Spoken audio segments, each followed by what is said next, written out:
Where do you stand on this battle between the governor and Disney? Here's the problem.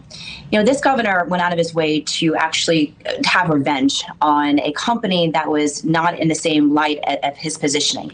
And what this is going to do now is have a direct impact on the people that live in this community. They're going to have a direct impact on the amount of taxes they pay, the type of services that they get provided.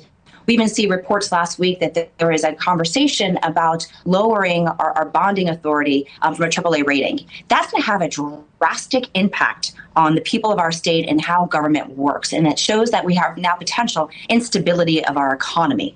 So this was done as a knee-jerk reaction to teach Disney, stay in your place, otherwise we're going to come and harm you. And the fact of the matter is the people who are going to get harmed by this are the people on the ground and those that are living in the community. Well, as the governor said, I mean, to his point, this company, he believes, has really overplayed its hand in the power that it has. And so he wants to rein some of that in. Take a listen, a little bit more of what he had to say. Not comfortable having one company with their own government and special privileges when that company has pledged itself to attacking the parents in my state. When that company has very high up people talking about injecting pansexualism into programming for young kids. It's wrong. Walt Disney would not want that. And so get back to the mission. Do what you did great. That's why people love the company, and you've lost your way. Maybe this will be the wake-up call that they need to get back on track. Commissioner, do you believe Disney could have possibly overplayed its hand here, that maybe it should just stick to what it does best? Look, what the ironic part of all of this is that Disney has had this special district since 1967. Right. There's never been a conversation until this moment to change the way that it works. And if this was truly an opportunity to look back and see whether or not that Disney had too much power, too much control, or too much authority, then have that conversation. Go through, do a full analysis of the economic impacts of the state, what this can do for our bond rating, what this can do for our economy and for the individuals living there. That is not what happened. What happened is that a company, regardless of who it is, because this is not isolated to just Disney, that if you dare cross this governor, then there's going to be revenge to be paid.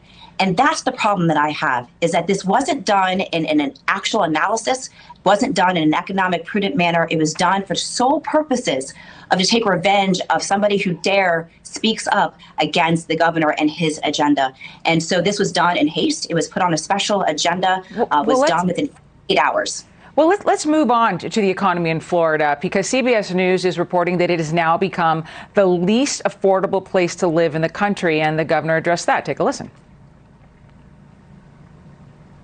The demand to live in Florida is more intense than it's ever been in the history of our state. And that's just the reality, because I think people realize who your governor is and your state government policy has more impact on your daily life than even who the president of the United States is. Okay, a little data here for you from Realtor.com in February designated Miami as one of the least affordable places to live. Average monthly rents in that metro area, $2,930. We're in San Francisco, Los Angeles territory. If you were the governor, how would you approach this issue? First of all, Ron DeSantis has made Florida California and New York under his policies. And affordability is number one issue that I hear on the ground. So day one of my administration, I declare a state of emergency on housing, because that's what's happened here in our state. Hearing these rents increasing by 30, 40, 50, 60%, that's not inflation.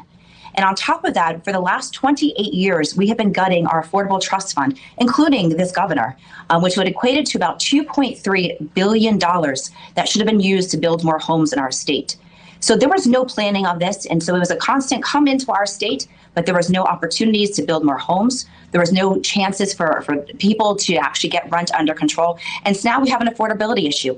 But instead of actually tackling those issues that are actually impacting people's lives every single day, he's getting into a fight with Disney. He's having special sessions on our congressional maps, not focusing on the issues that are actually impacting people. I hate to interrupt. We are up against a hard break. We will continue to follow this race. We thank you for your time today. Thank you.